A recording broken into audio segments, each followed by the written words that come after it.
વહાલા હરિભક્તો, આજના સ્વામીશ્રીના દર્શન. અમારી આ જીગર સ્ટુડિયો ચેનલને લાઈક, શેર અને સબસ્ક્રાઈબ કરવાનું ભૂલતા નહીં. જય સ્વામિનારાયણ.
અમે આપના પ્રેમને કેવી રીતે ભૂલાવી શકીશું?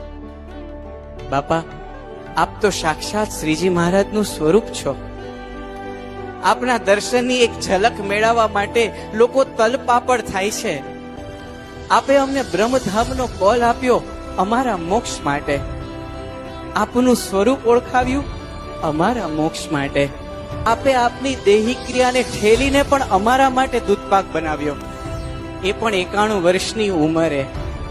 ફોટા પડાવવા માટે આવીને ઉભા રહી ગયા, પણ અમને ક્યાં ખબર હતી કે 91 વર્ષની ઉંમરે આપને સતત બેસવું કેટલું. અરે બાપા, અમે તો વેરાન રણ જેવા, એમાં તો એકાદ વાદળી વરસે તોય આનંદની હેલી છવાઈ જાય, પણ આજ તો આપ અનરાધાર વરસ્યા અને હિંડોળે ઝૂલતા અમને. કદાચ આપણે સંત યુગના દર્શનથી અંતર ઠરવું જોઈએ.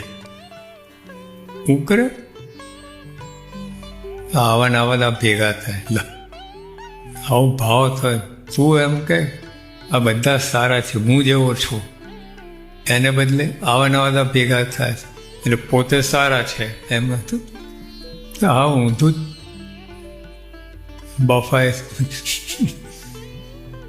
આવું આ બધા કેટલા સારા છે, કેટલા નિર્માની, કેટલા. હું એક જ એવો છું, બગડેલો ને ખરાબ. આપણું કંઈ નથી. આપણું ભગવાન બધું રાખ્યું છે, એવું કોઈ રાખવાનું નથી આ જગતની અંદર. અને એમના જે આશીર્વાદ, એટલે કહેવાનું છે ભગવાનને સર્વ કરતા સમજવા. આ બધા પ્રશ્નોનું નિરાકરણ એક જ છે, ઓલ ઇન વન. સર્વ કરતા પરમાત્મા છે, તમારા બધા પ્રશ્નો ઉકલી જાય. ક્યારે કોઈ જાતની મુશ્કેલી આવે તો ભગવાને જ કરવી, જે કંઈ મુશ્કેલી આવે તો ભગવાને જ કરવી. બસ. એને દુઃખ આવે તો દુઃખ ભોગવેલું, સુખ આવે તો સુખ ભોગવેલું. આ ભગવાનનું કરતા બનવું. સુખ આવે તો સુખ ભોગવેલું. ભગવાન જે કરે છે એ સારા માટે જ કરે છે. ભગવાન કૃતે યદિ હિતાર્થમેવ તત્સદા. સત્સંગ દીક્ષા શ્લોકમાં પણ લખ્યું, ભગવાન જે કરે છે મારા સારા માટે જ કરે છે. ભગવાનના હાથમાં લગામ સોંપી છે તો ચિંતા નથી, પણ ભગવાનને સોંપી દો તો પ્રશ્નો આવશે પણ એમાંથી પાર ઉતરી જશો. અક્ષર પુરુષોત્તમ દયાળુ પ્રભુ, અક્ષર પુરુષોત્તમ.